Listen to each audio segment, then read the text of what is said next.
Okay, let's do a moment area method problem that's kind of difficult. And it's difficult because this force here of 200 kilonewtons is not at the center of the beam. And what we want to do is we want to find the maximum displacement of this beam here given this load at this point. Let's just go ahead and dimension the beam.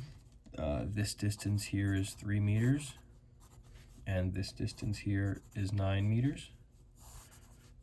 And we have this force here of 150 kilonewtons and this force here of 50 kilonewtons.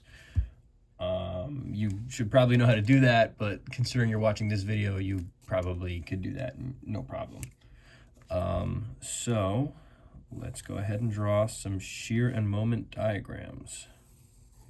I'm going to draw the shear one. It's not really necessary for this problem, but it could be important to visualize where the moment diagram is going to come from. So if we draw this is the shear diagram, these 2 points are both 0. We know that this point goes up 150, and then at this point, it's going to go down 200. It's going to go across here and then back up.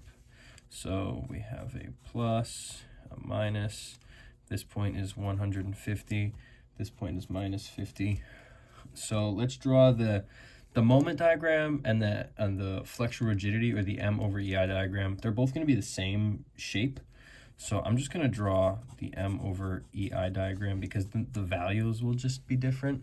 They'll be just over EI. So let's go ahead and draw that.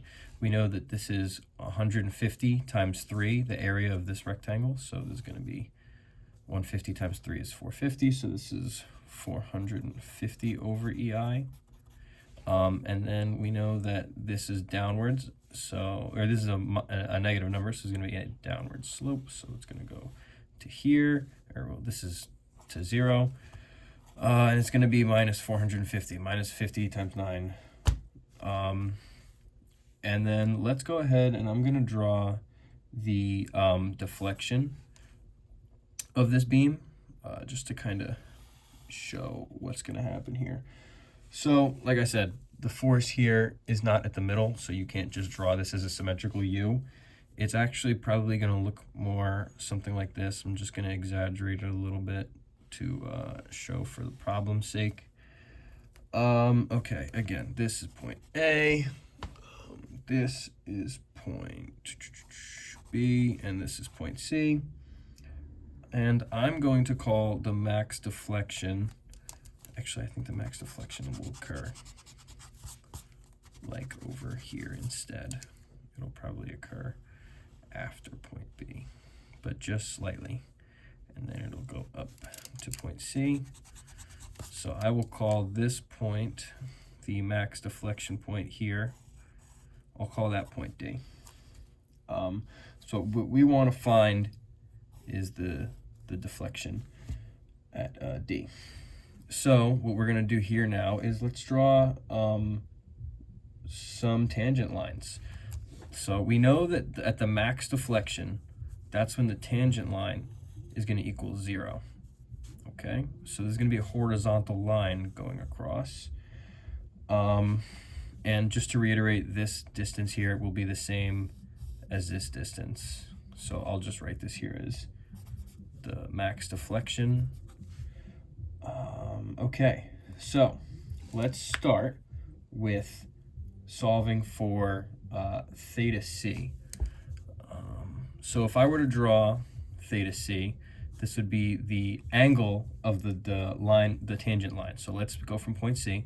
Let's draw, that would be the tangent line from point C going right there. So this angle is theta C. So let's solve for this. We know that this is a right triangle, right? So we can say it looks like this, looks like this, it looks like this. This angle being theta C. This whole distance here is 3 plus 9, so this is 12. And we know that this distance, or this distance here, would be d, the deflection of A relative to C. So this would be DAC.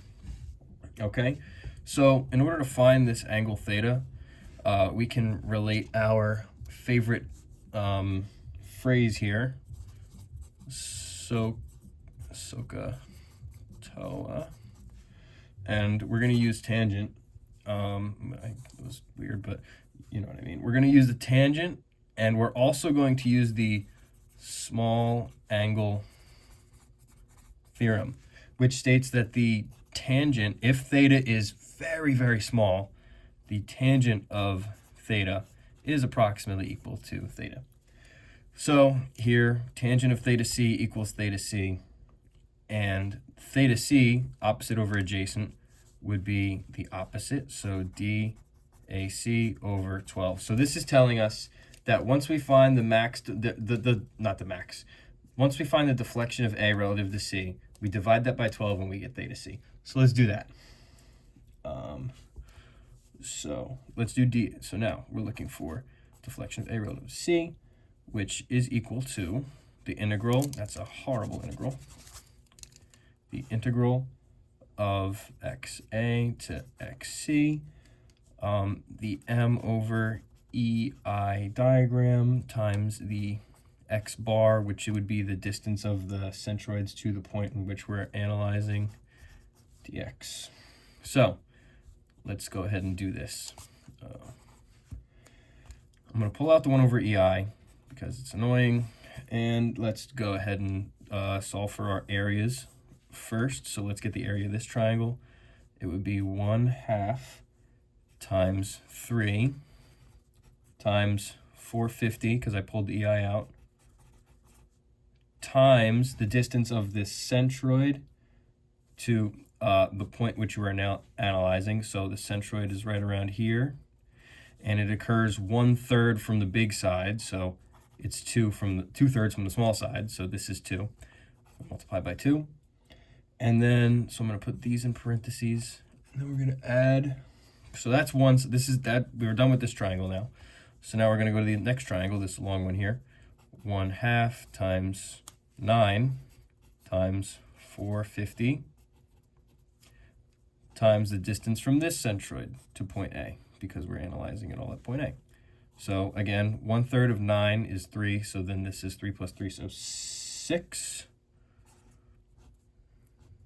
Okay, and there we go.